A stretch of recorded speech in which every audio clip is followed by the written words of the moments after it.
Hi, I'm Science Buffing Tanya and I'm going to show you my new experiment, the snake bubble.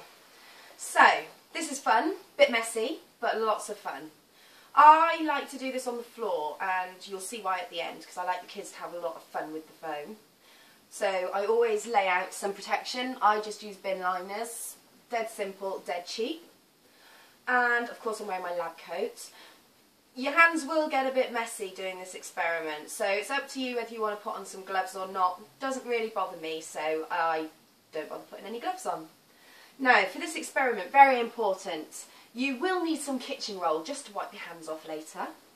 You will need a bottle that has had its end cut off by an adult, okay? Always make sure an adult does this for you. And also when you're handling the bottle you need to be really careful because the end can be quite sharp where it's been cut. Then you also need a sock. Any old sock will do, you just need to make sure that it's got some nice elasticity still in it.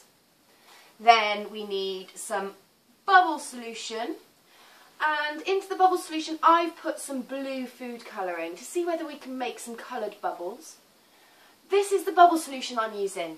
It's fairy washing up liquid with some water, about 1 part of each, and into that I've added 2 tablespoons of glycerin. Now glycerin is that lovely ingredient that we use to make bubbles stronger.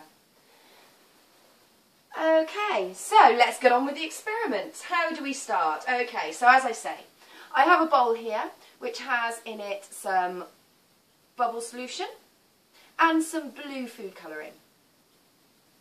I have my sock, okay. Now I'm going to put my sock over the cut end of the bottle. This is where you might need an adult to help you, because as I say the bottle is quite sharp and you don't want to cut yourself. And you're going to pull the sock down quite far over the bottle, and at least until the heel, okay, at least until the heel. And then you're going to take your sock and you're going to dunk it into the food colouring bubble solution. Okay. So we're going to drench it, make sure it's soaking up some of the colour and some of the bubble solution, and then you're just going to squeeze it off just a little bit there, just a little bit, just to get rid of the excess. Okay. And this is where the fun begins. So, over the floor, where we've got our protection, we don't want my lovely carpets to be getting dirty, and we're going to start making our foam bubble snake. Now of course, to make bubbles, we don't just need bubble solution, we need air. And just the same as if you're using a bubble wand, I'm going to use the air from my body, my breath, and I'm going to just simply blow into the top of the bottle. And as you can see, instantly we're starting to make some foam bubbles. Now it's very wet, it's very drippy. If you can see, the blue dye is starting to come out there. I'm just going to put him gently on the floor and we're going to start blowing again, and we're going to see how big we can make our foam.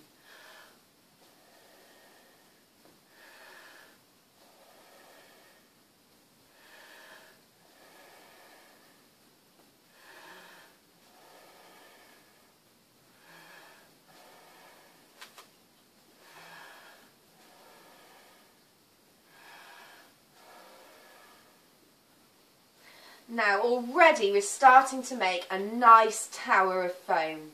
We've got some bigger bubbles. If I pop them, only that bubble will pop. The ones around it won't, so that's quite interesting. Why is that happening? Well, that's because all of the other bubbles are stuck together, and they're stuck together because the air inside has molecules which are attracted to each other. So the molecules inside this bubble here are attracted to the molecules inside that bubble there. But when you pop them, those molecules become more attracted to the bubbles on the other side, and that's why bubbles stick together.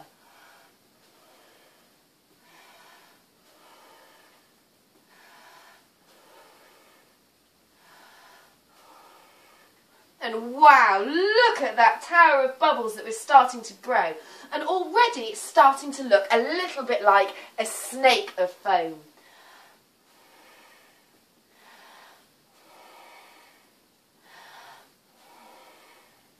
Now, of course, I'm doing this on my own, but if you've got lots of friends around with you, you could all have a go each. So you could all give it some puff, give it a little bit of welly, and of course because of that you can make an even bigger snake.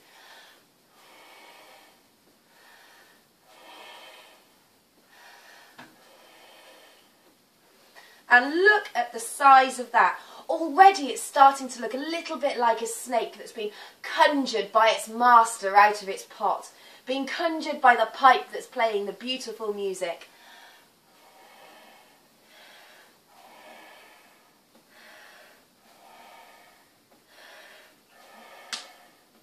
And it's massive. Now, we're starting to make a snake that's growing tall. But if we laid it on the floor, we could see whether we can make a snake as long as we possibly can.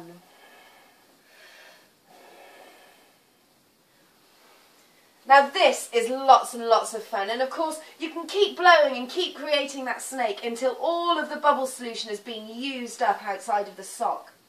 So, once we've got to the end of the experiment and you've all had lots of fun making shapes and making towers of snakes and seeing how big you can make it, I like to put the bottle down and then have lots of fun by putting the bubbles out. So here we go. Give them a bit of a slap, a bit of a tickle, and down go those bubbles until you're just left with gooey solution at the end, which is, of course, why we need our cloth just to wipe our hands off with at the end. Okay, so why don't you have a go at that at home with your mums and dads, or talk to your teacher, see if your teacher will do it with you. Of course, the best advice I can give is wait till a nice sunny summer's day, and you can do it in the garden and you can make as much mess as you want, playing with the foam, especially if you've just got on like a swimming costume or an old pair of shorts and a t-shirt. It's loads of fun. I do hope you have a go at this one yourself. Bye!